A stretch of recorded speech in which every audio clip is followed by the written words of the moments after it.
danışmırsan? Danışmırsan deyəndə həmişə sən başlayırsan da, Sən, başla da. sən başladın, bir səfər sən. Bir Sən mənə icazə verdin ki, mən başlayım. ikisində də salamlaşmağa qoymamışdım da. Nəsə rek ver. Salam əziz dostlar, hamınızı No Filter verilişinin 3-cü buraxılışından salamlayırıq. Bizi izlədiyiniz üçün sizə təşəkkürümüzü bildiririk. Allah sizi var eləsin, Allah sizi bizə çox görməsin. Mən sən kimi deyirəm, sən də salamlaş. Salamlayıram bütün gözəl insanları. İnanıram, ümid edirəm ki, keyfiniz yaxşıdır. Bu arada deyim ki, sabahları bizim yarışmamız başa çatır. Sabahları qalibi elan edəcəyik. Bu planşeti kim udub deyə. Planşet tanır, planşet buradaydı axı. Harası qoymuş o planşet? Yəni bu görmədim. Amma burdadır, yəni studiyadadır. Sabahları qalibimizi elan edəcəyik. Yenə də mövzu qoymaq işinə mən baxıram, çünki Orxan belə şeylərə qatlanmır. Nə fikirləşdim ki, biz 3 dənə yerdə ki paylaşmışıq bu yarışmanı 3 dənə yerdə paylaşmışıq. Həm YouTube-da paylaşmışıq, həm Instagramda, həm də TikTokda. Bunlar da sosial şəbəkə sayılır.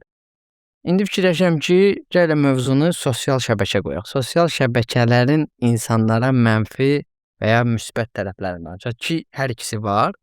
Bunu istəyirəm səndən belə apelsin mübahisəsini edək. Problem yox. Mübahisə eləməyək, müzakirə eləyək. Çünki yaxşı mövzudur. Mən özüm də sosial platformalarda fəaliyyət göstərdiyimə görə mənə yaxın mövzudur.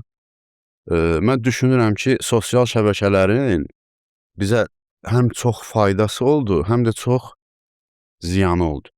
Məsələn, nümunə deyə bilərəm ki, faydası belədir ki, ümumi insanlara. Məsələn, sosial mediaların aktiv fəaliyyətindən əvvəl yaxşı istedadlı insanlar, bacarıqlı insanlar var idi ki, onlar öz istedadlarını, öz bacarıqlarını nümayiş etdirə bilmirdilər. Çünki bir dənə kütləvi informasiya vasitəsi televiziya idi və televiziyaya da hər adam gəlib çıxa bilmirdi. Bunlar da göstərə bilmirdi. İçi mən daxil, məsələn, mənim nəyimsə, hər hansısa bir bacarığım varsa, onu nümayiş etdirə bilmirdim. Amma sosial şəbəkələr bu şəraiti asanlaşdırdı və hər kəsin belə bir növ elə bir öz televiziyası oldu. Hər kəs özü üçün kanal yaratdı, məsələn, YouTube kanalı, Instagram, TikTok səhifələri və öz bacarıqlarını orada nümayiş elətdirməyə başladılar. Və sosial şəbəkələrdən tanınan insanlar oldu ki, sonra onlar televiziyaya getdilər, televiziyada daha çox istedadlarını göstərə bildilər və yaxud da, məsələn, müğənni olsun, aktyor olsun, fərq eləmir, lap belə primitiv desək, məsələn ki, bu sənət kimi yanaşmasa, məsələn, insan var ki, stəkan düzəldə bilir və bu stəkanı öz səhifəsində paylaşıb sata bilir və bundan qazanc əldə edib öz ailəsini saxlaya bilir. Bu sosial şəbəkələrin gözəl tərəfləridir. Pis tərəfləri də ki, sosial şəbəkə qoy bir dənə sənə dedi və əlavə eləyim, sonra pis tərəflərini də. Çünki pis tərəfə getsin, mən də ona qoşulub danışacağam. Sosial şəbəkə lap birinci çıxanda, hərsə bir 2003-cü ildə mənim mailimi 2003-cü ildə açmışam. Artıq o vaxtdan girirdim sosial şəbəkəyə. Mail.ru-ya girirdik falan. O da nə gözəl günlər idi. Həmin vaxtı sosial şəbəkə nisbətən daha çox ya xəbər oxumağa xidmət edirdi, ya da tanışlığa, yəni daha çox əksəriyyətdə. İndi sosial şəbəkə artıq ondan çıxıb. Artıq sosial şəbəkə bizim həyatımızın paralelinə çevrilib. Yəni sən sosial şəbəkədə iş qura bilərsən. Nəsə satırsansa, sən mütləq ki sosial şəbəkə hesabın olmalıdır. Onu oradan təqdim eləməlisən. Yəni sosial şəbəkədə sən evdən çıxmadan özünə, nə bilim, maşın da ala bilərsən. Yəni təbii ki, maşını gedib baxdırmalısan. Məsələn, kompüter ala bilərsən, telefon ala bilərsən, sata da bilərsən. Bunların hamısını onun üzərindən edə bilərsən.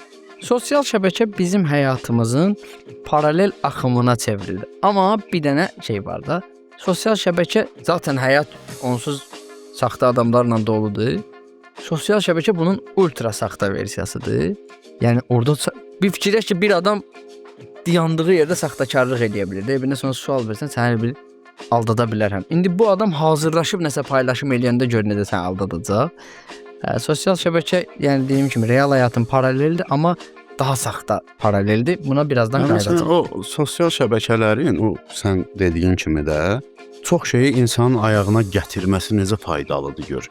Məsələn, biz sosial şəbəkələr olmazdan əvvəl deyək ki, bu stəkanı almaq istəyirdik, gedib onun satıldığı yeri tapmalıydıq, zaman sərf eləməliydik, ora getməliydik və baxmalıydıq ki, yox, bu biz axtardığımız deyil. və gedib təzədən bir başqa yerdə öz axtardığımızda. Amma indi sosial şəbəkələrdə təqdim edirlər. Məsələn, bu stəkanda bunu istəyirsən, həm evdən çıxmadan sifariş eləyə bilirsən, gətirirlər. Həm də ki, tapdın, bəyəndin, yerin bildin ki, bu və sənə daha yaxın mağazaların ünvanını bilirsən ki. Məsələn, mən yaşayıram Sarayda. Deyək ki, mənə məsələn 28-ə getmək çətindir. Həmən şeyi Sumqayıtda da satırlar. Onu sosial şəbəkədə mənim qabağıma çıxır, çox rahat. Amma onu əsəbləşdirən şey var bir dənə. Məsələn, tutaq ki, nəsə axtarırsan, məsələn, deyək ki, telefonuma kabura axtarıram. Yəni nəsə deyirəm, kamerama lens axtarıram. Gedirəm, tapıram səhifəni, görürəm ki, burada paylaşılır ki, bizdə lens var. Deyirəm ki, görürsən bunun qiyməti neçədir? Qiymətini elan eləməyib. Deyirəm ki, yəqin ki, şərhlərdə olar. Şərhlərdə girib görürəm ki, məsələn 300-dən şərh var. Yazıb ki, qardaş, qiymət hamına yazıb ki, inboxa göndərildi, DM-ə göndərildi. Yəni bunu zaten bizə bir-bir deyirsən də, niyə onu orada demir, mən bilmirəm. Mən bilirəm. Yəni əgər məsələn rəqib şirkət üçün demirsə, tutaq ki, mən rəqib şirkətəm, qiyməti bilməməyim üçün demirsə, mən ürəyim istəyən bir də adamın profilinə sən yazsam, sən yenə mənə qiyməti demiş oldu. Yox, məqsəd o. Adam yanır tökülür ki, denən də qiymət. Amma qiyməti orada yazsa daha çox satar. Mən elə düşünürəm ki, məqsəd rəqib şirkətlərə görə deyil. Məsələn, videoda sənə tam məlumatı versə, ki, mən ünvan falan, yer qiyməti falan, keyfiyyəti falan, sənin soruşmağa yox, sənin soruşmağa bir şeyin qalmır axı. O da sənə soruşmağa bir şey saxlayır ki, sən ora kommentar yazasan.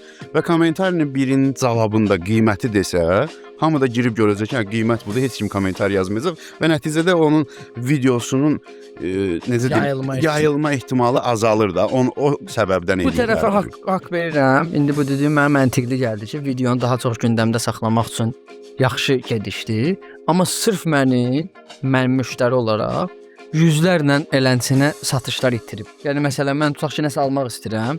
Həvəs yoxdur onunla yazışmağa. Oradan qiymətin mənə desə, nömrəsini götürüb yığacam. Amma nəticədə mən yazışacağam, o mənə yazacaq falan qiymət. Mən ona deyəcəm ki, yox bu mənə uyğundur, almıram. Uzun çəkəcək də mən tənbəllik eləyirəm. Nəticədə qiyməti göndərir də, sən mesaj bölmədə o qiyməti göndərir. Məsəl orada qiyməti, amma mən nə vaxt nə almışamsa internet üzərindən, onun qiyməti şeydə elan olunmuş olub. Məsələn deyib ki, bizdə məsələn mən bunu və bu stəkanı biz gətirmişik də bura. Bunun qiyməti elan olunmuşdu. Neçə olursa olsun bunun qiyməti elan olunmuşdu, mən aldım. Ha, danışmayacağam. Gələcəkdən başqa səhifə axtaracağam ki, qiyməti. Mən deyərdim ki, hətta bu sosial şəbəkənin yenə yaxşı tərəfidir. Sosial şəbəkənin bundan pis tərəfləri var. Yəni ki, pis tərəf var. Mən bu pis tərəf kimi deyil. Bunu şey kimi deyirəm. Nə olar qiyməti yaz. Biz yəni yaxşı və pis tərəflərindən danışdığımıza görə deyirəm ki, yəni bu hələ ən yaxşı tərəfləridir. Yox, pis tərəfləri. Sosial şəbəkənin elə pis tərəfləri var ki, yəni bilirsən necə ən belə lazımsız adam, ən belə keyfiyyətsiz adam, heç kimə lazım olmayan bir adam hər hansısa bir video ilə çıxır, partladır və özünü elə aparır ki, bu sən demə hamıya lazımmış. Belə hiss eləyir özünü ki, yəni bu hamıya lazımlı adamdır. Amma sizin heç kimə lazım deyil o adam. Mən bir tərəfini düzəldim. Bir də görürsən. Düzəldim yox. Yox, əlavəsini gəldirəm. Buyurun, nə istəyirsiniz? Özün lazımmış kimi aparmağın keç. Bu insan tutaq ki, bir hərəkət eləyib, o hərəkət viral olub, tanınıb, deyək də belə loru dildə desək, partladı. 2 gün sonra görürük ki, bu adam canlı yayım açıb və məsləhət verir cəmaata. Bax, sənin bir hadisədə tanınmağın bizə məsləhət verə biləcəyin anlama gəlmir. Məsələn, mənə bir dəfə bir sosioloji verilişə çağırmışdılar ki, gəl burada danışdırım ay qardaş, mən orada danışamıram. Deyirəm, bəs sən savadlı oğlansan, sənin çıxışlarını görmüşük falan filan. Deyirəm, ay birincisi mən özüm haqqında o qədər yüksək fikirdə deyirəm. İkincisi, mən gəlib insanlara məsləhət verə bilmirəm, ailə dəyərlərinə belə şey eləyin. Sən orada evdə bir dənə məşhur verilişə çağırmışlar mənə ki, orada elə bil o söhbətlər edirəm, amma orada sən məndən bir 20-30 yaş böyük və bir nailiyyəti olan adam çağırmalısan ki, bu həm də uğursuz adam olmasın. Yoxsa hər yoldan ötən gəlib çıxıb cəmaata məsləhət verəcək. Bir də bu canlı açmaq şeyi var. Canlının birinci təyinatı nə idi? Birinci dəfə Periskop deyə bir proqram vardı. İndi bilmirəm o qalıb qalmayıb. Oradaydı canlılar. Qalmayıb. Hə, görsə əliyə bilir. Periskopda canlı açırdı. İnsanlar canlı niyə açırdın? hər hansısa bir vacib müraciəti eləmək üçün. Sonra o yavaş-yavaş Facebooka gəldi, Instagrama gəldi. O da necə idi? Məsələn, tutaq ki, mən müğənniyəm, məsələn 50 centəm. Hansısa bir hadisə ilə bağlı açıqlama verməliyəm. Bu 20 il əvvələ qədər, 15 il əvvələ qədər belə olurdu. Bir dənə konfrans təşkil edirdilər, jurnalistlər gəldi. Bu işi rahatlaşdırırlar. Açır canlı, oturur canlıda, danışır ki, və məsələn kimsə gəlir sual verir, suallara cavab verir. Hər hansısa bir açıqlamalı olduğu məsələni izah edirdi. Buradan başa düşdüyü gözəl insanlar. İndi sən bir dəfə danışdın özdə mənə. Oturub heç kimin tanımadığı bir adam. Qoyub qabağına deyir ki, dostlar, tıklayın ekranı. Bizə nə informasiya ötürmək istəyirsən bax. Mən səndən Onun hələ bu pis. sən bilindim işləri o çox günə. Deməli 2000 years later. dostlar, Bu yerin kəsmə qoy gülsün nə var. Ay. Deməli yas yerindəyəm. Bir qohumumuz var. Qəssabdır. Ət kəsir, mal heyvan kəsirlər, bu işlə məşğuldur. Bir yas yerində oturmuşam, gəldi, girdi içəri. Salamlaşdıq, qayıtdı mənə ki, bəs səndən bir söz soruşum, sən bilərsən bunu. Bir də insanlarda belə bir şey var axı, əgər sənin izlənmən çoxdursa, sən izləyicin çoxdursa, sən o platformada hər şeyi bilirsən. Anlamına gəlir də belə. telefonuma zəng gələndə götürürəm, telefonu uzadır sənə ki. Girdi, necə salamlaşdı, dedi ki, sən bilərsən, mən TikTokda canlı yayım açıram. Bir adam girmir, belə bir nəfər, iki nəfər adam olur. Belə söndüm. Ərkim çatan adamdır. Dedim, sən kimsən, hə? Sən kimsən, sən canlı adam girsin zat belə. Deyirəm, o iki nəfər girir hələ sənə canlı var. Sən böyük şeydir sənin üçün. Deyirəm ki, deyirəm, bax, məsələn, sən özünə sual ver ki, mənim canlıma girib mənə nə sual versinlər? Məsələn, insanlar mənə tanımır. Mən canlı yayım açmışam, oturmuşam belə. Hə, insanlar girsinlər mənə baxsınlar. Niyə? Nə sual versin sənə? Tanımır, bilmir. Sənin haqqında heç bir məlumatı yoxdur bu adam. Ya məsələn, mənim həyatımda meyxana olmasa, canlı açsam heç kim baxmayacaq. Gəl mənə bütün verilən suallarda sual vermirlər. Ay Kərim saç var da kəsdirmişsin. Deyir ki, falan toy, falan məclis, falan qafiyə, falan adamla dediyim meyxana, nə bilim, falan veriliş. Bəlli bir fəaliyyətin var, o fəaliyyətinlə bağlı hər hansısa bir müzakirə. Bir də görürsən, məsələn, mən özüm də gəzirəm də TikTokda canlı. Görürəm ki, məsələn, bir dənə qaqaşda oturub belə eləyir, səsin belə. Sağ ol, qaqa. Məsələn, bu bizə nə informasiya vermək istəyir? Bir də belə şey var. Açıb beləcə canlını danışır səndən ki, yox, mən də girəm də. Danışır ki, belli. Hə, yox, mən elə həmin gün axşam çıxdım, getdim, Nihadı görmədim ki, dostu ilə danışır. Nihadı görmədim ki, həmin gündən. Mən belə sağ ol. Yenə davam eləyib, bir-birinə belə təşəkkür zad eləyir. Sonra bir də nə görmüşəm? Canlı yayımlarda bəzən çevirirəm, görürəm ki, məsələn, bir nəfər riyaziyyat bir şey həll edir. Təbii ki, bu dəqiqə mənə lazım deyil. Artıq mən universitet dönəmin, məktəb dönəmini keçmişəm. Amma hər hansısa bir 18 yaşında, 19 yaşında, 18 yaşında olsaydım baxardım ona məmnuniyyətlə. Görürəm ki, çətin həll olunan bir məsələni həll edir, 26 nəfər adam baxır. Yəni bu ölkədə gecə saat 1-də, yəni 1 olmasın, olsun axşam saat 10. Saat 10-da 26 nəfərə bu maraqlıdır bu hadisə. Bir də belə çevirsən, görürsən ki, heç kimə lazım olmayan bir adam. Özdə kimi dindirsən, deyəcək ki, bizə o adam lazımdır. Nə bilim, 5000 adam, 3000 adam baxır, 10000 adam baxır. Deyirsən ki, nə informasiya ötürür? Deyirsən, bir ayaq saxlayın buna, bir 30 saniyədə mən baxım. Görürsən ki, heç bir informasiya ötürmür də. Yəni, faydalı iş əmsalı 0 desək komplimentdir də, 0 belə yoxdur. Mənfidir çünki ziyan verir. Bir də mənim ən pis olduğum o canlı yayımlarda, mənim canlı yayımlarda və videolarda mənə çox pis eləyən bir şey var. Yemək yeyərək canlı yayım eləmək və yemək yeyərək video çəkmək. Məsələn, biz oturub evdə, ailəmizlə və yaxud dostlarımızla restoranda yemək yeyəndə biz çalışırıq ki, bizim ağız səsimiz, bu yemək udqunmağımız belə qeyri-etik olmasın da, qaydasında olsun hər şey. Bir də baxırsan ki, video çıxır qabağına, deməli belə eləyir. Salam əziz dostlar, qaşığı qoydu ağzına və o marsılda da söhbətə davam eləyir. Yəni bunu necə eləyə söhbətin heç bir mənası olmur. Yəni mən orada demirəm, göz haqqı, biri tapır, biri tapmır məsələsinə getmirəm. O çox absurd bir şeydir. O tapır-tapmır göz haqqı məsələsini qoyuram bir qırağa. Bunu necə eləyə bilirsən? Yəni sonra oturub o videoya baxmırsan ki, çox eybəcər görsənir, çox pis görsənir o. Özdə o əvvəllər, hətta indi də var ya, yəni biz toya gedirik də. Yəni sən toyda yemək yeyəndə kamera gələndə hamı dayanır. Hə. Yəni bu bir növ adət idi, bir mədəniyyət növü idi. Doğrudan da bu canlı yayımlar, qoy bir dənə də buna fikrim var, onu da bitirmə qoyum. Canlı yayımlar doğrudan da canlı yayım deməyək, biz sosial şəbəkələr yaxşı adamlarla paralel pis adamları da tanıtdı. Bu bir dənə türklərin bir dənə sözü var, doğru adamı ünlü etmək. Onu hardan şey elədim? Türkiyədə meşə yanğınları olanda onların bir neçə məşhurları vardı, məsələn blogerlər falan. Gedirdilər, yanğın olan yerdən canlı yayın açırdılar və informasiya verdilər ki, məsələn, indi bilmirəm də filan küçənin filan tərəfi də yanır.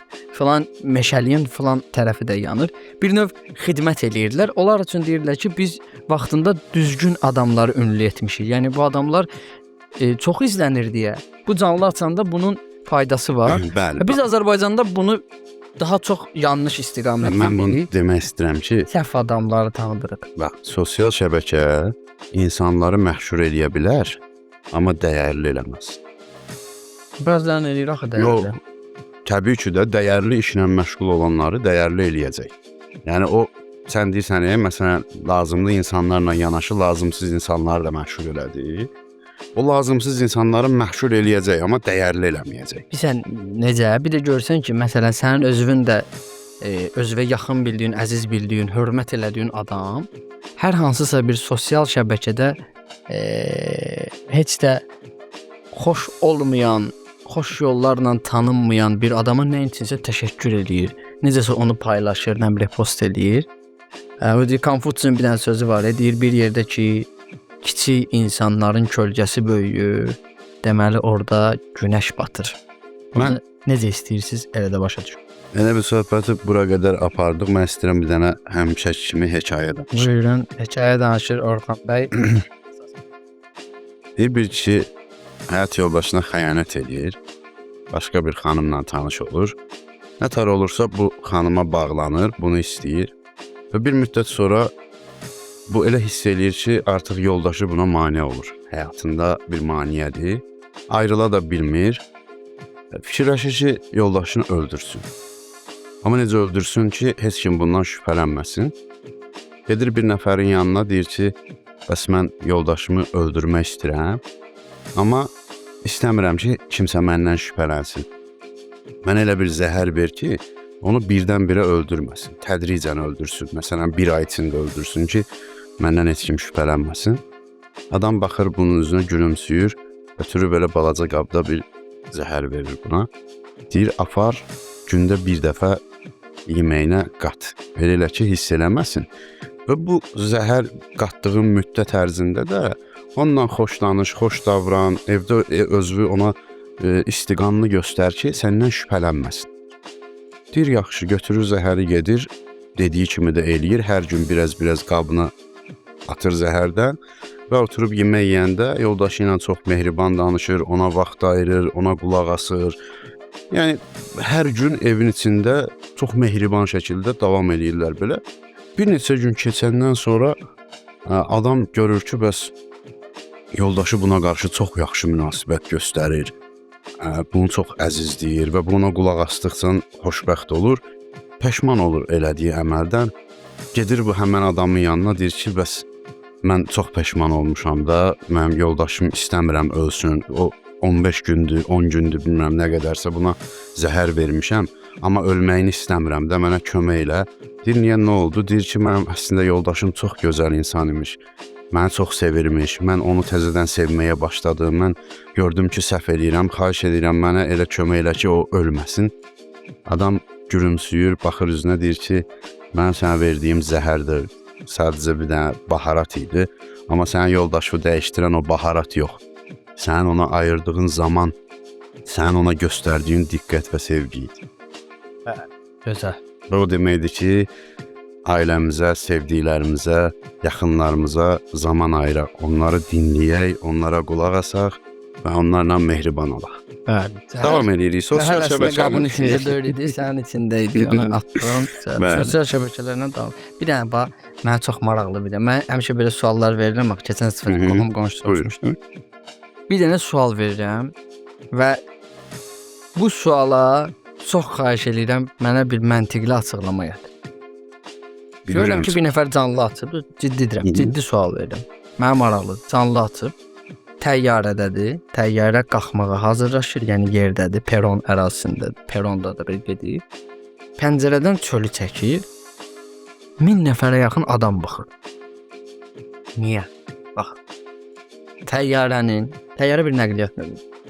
Onun biri məsələn özə rəylər əladır. Hara gedirsən soruşurlar. O adamı da heç kim tanımır. Məsələn Asif Cabbarov, məsələn Asif Kərimov. Kimsə adını nə siz qoyun da. Belə bir adamdır. Girsən profilinə görsən ki 1100 izləyicisi var.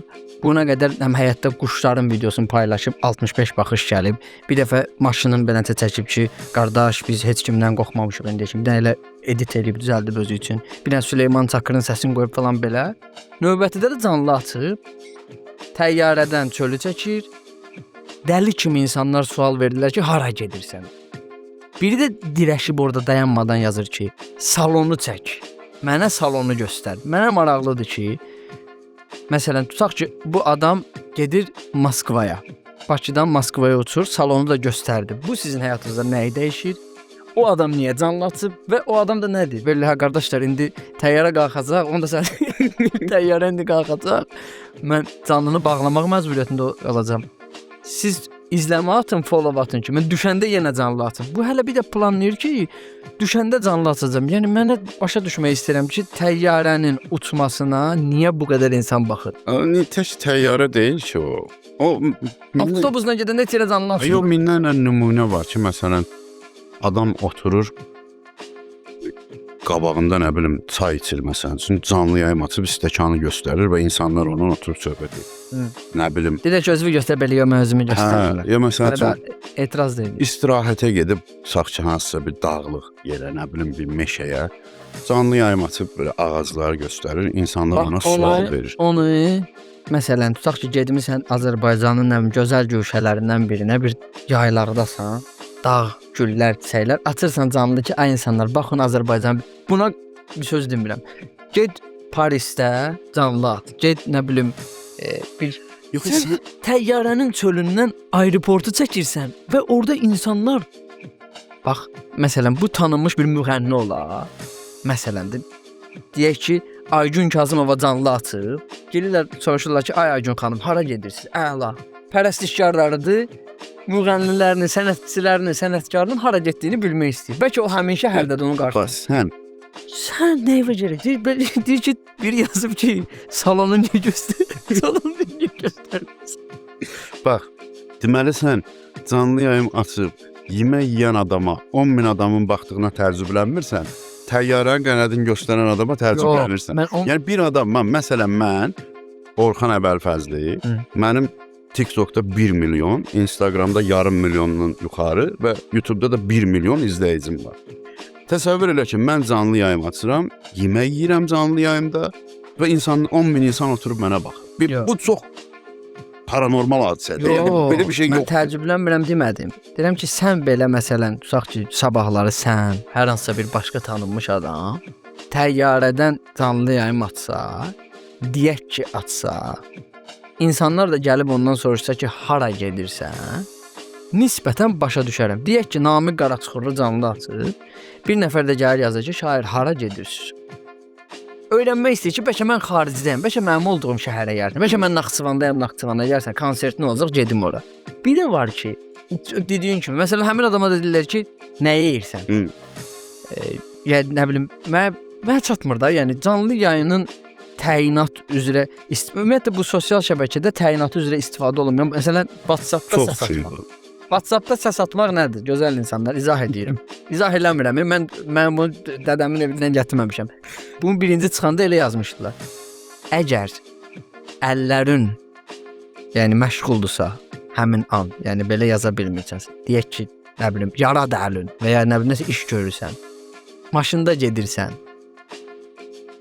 və ya izah eləyəcəyin şey nisbətən uzundursa, onu tekst halında eləyə bilmirsənsə, WhatsApp-da səs atırsan. Keçirsən səs bölməsinə, deyirsən ki, qardaş, yaza bilmədim, üzürlü say. Sənə belə səslə izah edeyim. Bizdə bu var. 1 saniyə. Hardasan? Deyirəm ki, məsələn, mən yazıram ki, gəlirəm qardaş belə. Niyə belə? bir saniyə, bax, bir saniyə səs atır. Telefonu buradan qulağına aparana qədər səs bitir. Yəni WhatsApp-da səs atmağın da Mən bir dənə Əlbəttə yazacağam bioma ki, mənə WhatsApp-da səs atır. bir dənə məlumat əldə eləmişəm. Kimin haqqında? Hamımız haqqında bir dənə məlumat əldə eləmişəm. Bu mövzumuzla əlaqəsi yoxdur, amma bu məlumatı qeyd elədim bura ki, bunu 100% deyəcəm verilişdə. Deməli, canlıların dünyaya gələndə gözünü açma müddəti var da.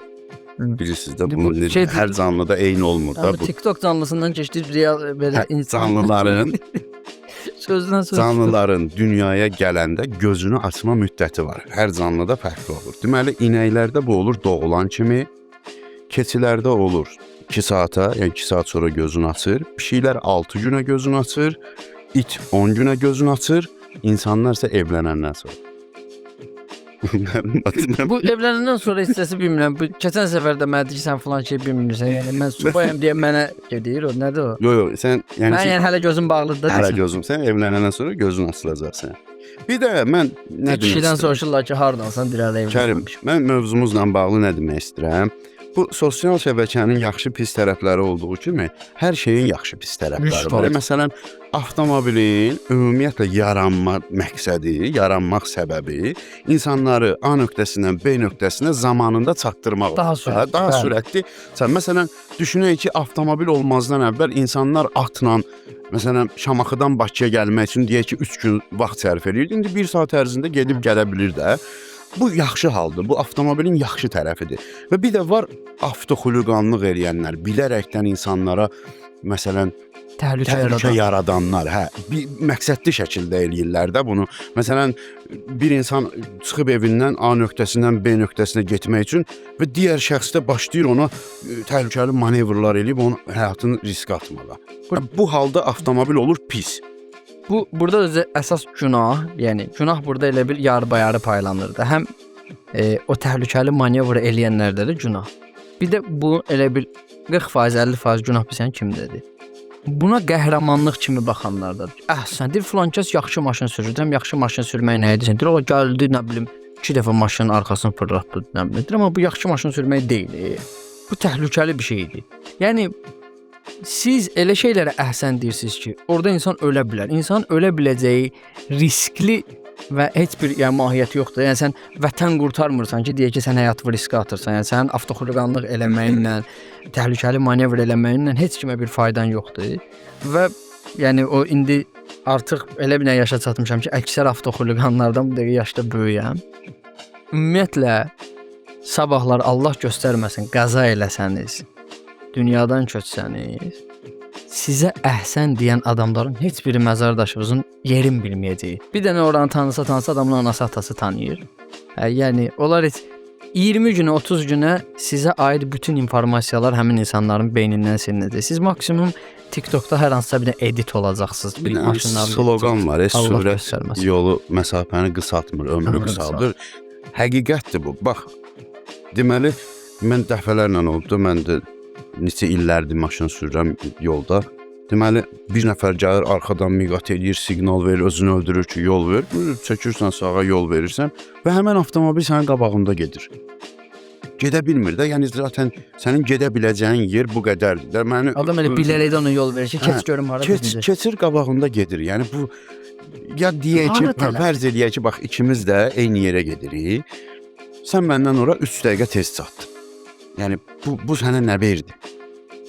Bir dəfə başıma bir sənə nə gəlib? Səhər gəldim, mən taksi çağırdım, işə gedirdim. Səhər gəldim, taksi götürdü. Gördüm ki, qaqaş manevrla sürür, bərk sürür. Demə qardaş, niyə elə bərk sürürsən də? Yəni yavaş-yavaş sür gedək də. Yəni bu qorxaqlıq deyil də, insanın canından narahat olması çox doğal bir şeydir. Yəni qorxaqlıq deyil. Mən kiminsə mənə söz deyir, qabağından qaçmır. Mən deyirəm ki, yavaş sür. Yəni nə qədər cəsarətli olursansa, o maşın qaza eləsə, orada sənin ölmə ehtimalın çoxdur. Qayıtdı ki, sənə işə tez çatdırmaq istəyirəm də gedəcəyin yerə. Dedim qardaş, sən kim deyir ki, mən gecikirəm? Tutaq ki, mən gecikirəm, deyək ki. Məni orada nə gözləyir ki, mən bunu canın bahasına, yox sən bərk sürürsən. Gördüm başa düşmür. Dedim ki, qardaş, bizim qəza eləyib bir yerdə ölməyimiz çox mənasız hadisədir, çox mənasız hərəkətdir.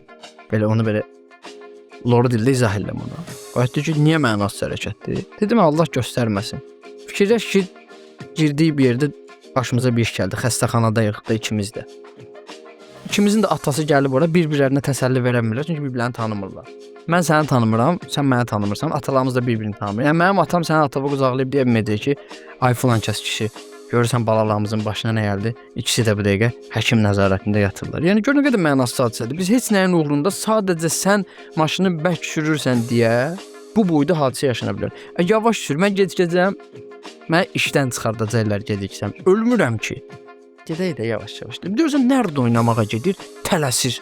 O qoy gözləsin də, yəni sənin dostun səni gözləsin. 6-da çatma, çat 7-yə 20 dəqiqə işləmiş. Niyə tələsirsən? Kütləvi informasiya vasitələrindən düzgün istifadə eləyəndə oradan sən xeyir əldə eləyə bilərsən. Bu xeyir dediyimiz tək maddi olmaya bilər. Yəni mənəvi xeyirlər sən öz dövlətin üçün, millətin üçün, özün üçün, hətta öz tanışların üçün belə faydalı ola bilərsən. Düzgün istifadə eləsən.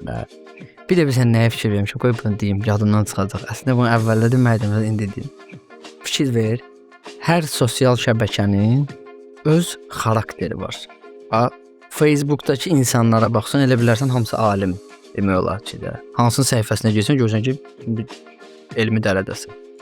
Instagramdakılara baxırsan elə bilirsən ki, onlar çox varlıdırlar. Sanki səhər duranda o reklamlardakı kimi kofe onların yatağına gəlir. Dururlar bir dənə soyuq duş, sonra bir dənə baseyndə belə üzdü, durdu, gəldi bitkə. Biraz da belə atışdırdı, günorta bahalı Lamborghini xodladı, getdi. TikTok nəyə oxşayır? Bina evlərində olur. 5-ci mərtəbədən aşağı baxırsan ki, 20 nəfər adam necəsə mübahisə eləyir. Bilmirsən kim kimlə mübahisə eləyir, kim kimin dostudur, kim kimlə düşməndir. Biri gedir, gəlir. Bunları ayıran ortada bir dənə belə orta yaşlı adam var. TikTokda xaosdur. Bilinmir ki, kim kimlə dalaşır, kim kimlə dostdur. Çünki bu gün dostu 2 nəfər dostu səhərsin gözün ki, bir-birləri üçün video çəkir. Qırırlar bir-birləri. Bütün sirləri də ortadadır. Allah hidayət eləsin. Bəli dostlar, beləliklə biz 3-cü bölümün də sonuna gəldik, çatdıq. Ümid eləyirik ki, darıxdırıcı olmadı. Ümid eləyirik ki, xoşunuza gəldi. Kanalımıza abunə olmağı, videonu bəyənib, şərh yazmağı unutmayın.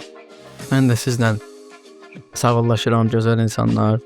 Tabii demək olar ki, nə qeyd eləmişdim, hamısını danışdım. Biraz belə qeydlər aparıram özüm üçün. Sizə gözəl günlər arzulayıram.